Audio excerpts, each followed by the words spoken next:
مفتی مبشر احمد ربانی Islamic scholar روزہ افطار کا صحیح وقت کیا ہے؟ قرآن و حدیث کی روشنی میں بتائیں، کیونکہ شیعہ حضرات 10 منٹ بعد افطار کرتے ہیں۔ روزہ افطار کرنے کا صحیح وقت سورج کے ڈوبنے کے ساتھ ہے۔ جو ہی سورج ڈوب جاتا ہے تو لیل شروع ہو جاتی ہے، نہار ختم ہو جاتا ہے۔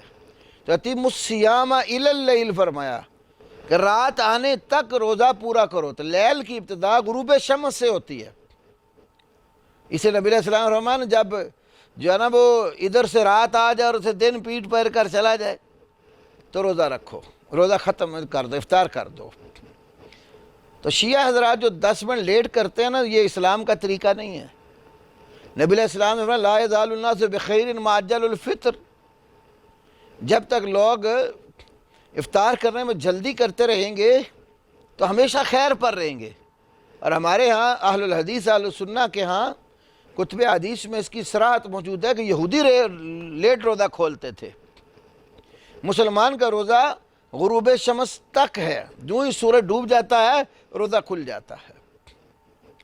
تو ثم اتموا الصیام الی اللیل، انہوں نے لیل سے مراد رات کا اندھیرا لیا ہوا ہے، حالانکہ لیل کی ابتدا دن کا روزہ ہوتا ہے اور رات پڑھتے ختم ہوتا ہے۔ دن الگ جنس ہے، رات الگ جنس ہے۔